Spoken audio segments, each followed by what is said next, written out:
Playmaker, this one's mine.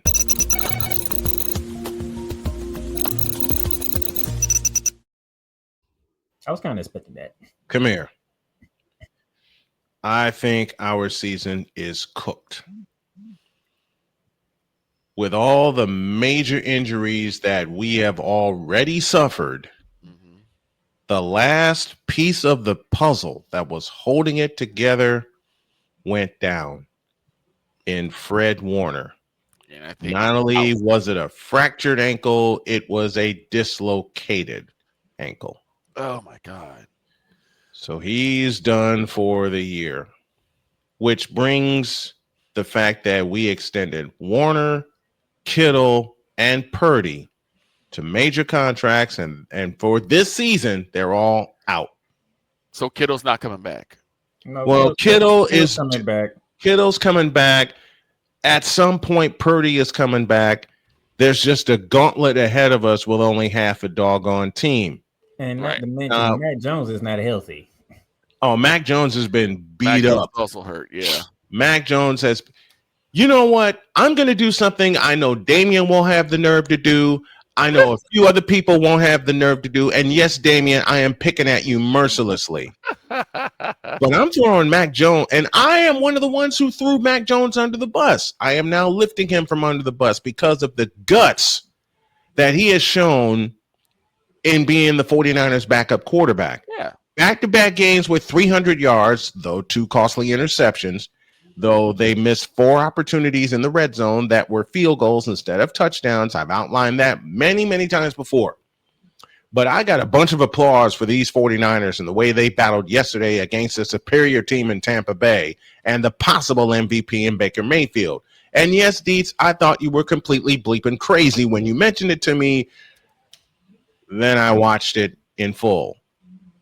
Forget the game against the Eagles. That was an aberration. If you think about it honestly, Tampa Bay should have beaten the Eagles. When Tampa Bay held Philadelphia, when Tampa Bay held Philadelphia without a passing yard in a full half, the second half of that game, and Tampa Bay was on their way to come back and winning it, they just ran out of time. Unfortunately, with all the injuries that have piled up, now, yeah, we're going to get some pieces back on offense. It just depends on the matter of when. I don't want to say this out loud, but the deck is stacked against us. Big time. We lost Kittle and Purdy after week 1. Jake the Snake Tonjes rode to the rescue in week 1. The defense rode to the rescue in week 5. Doggone near snatched that in week 6, but then Baker Mayfield said, hold my beer and my whiskey, and connected with Tez Johnson for a 46-yard dagger. What? Tampa Bay is no slouch. I said that at the top of the year. I hold true to that. Now, we've made jokes on this program that Tampa may win the AFC South by default, but Tampa Bay is a damn good ball club. I'll take the loss yesterday. And Jackson and the Jaguars, too. Look, we got socked in the mouth and kicked in the by the Jaguars, especially when Devin Lloyd read the room and picked Brock Purdy up twice. Damian, you're a liar. No, he wasn't against Mac Jones. He actually wanted Mac Jones to take the starting job. I still don't think he's going to have. That's not going to be the case. But this is what this is about yesterday. And people, my wife and I talked about it yesterday. She says, man, the 49ers lost 30-19. I said, honey, it was a 1-possession game for the entire game.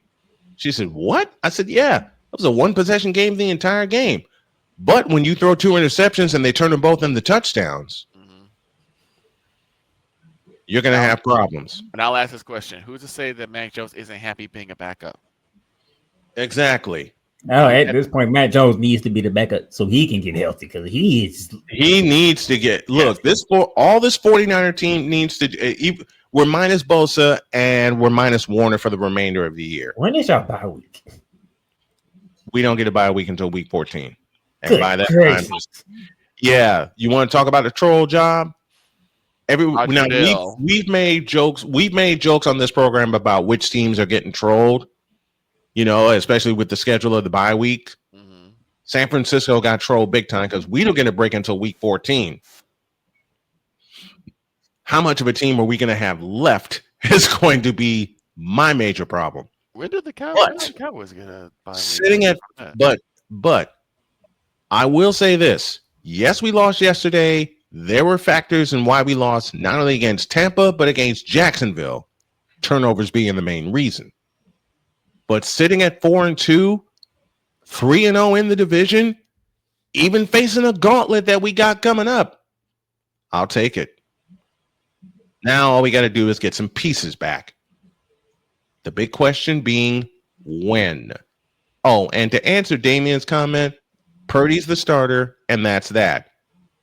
And I've had many people ask me, you don't know if Purdy's coming back. Very true.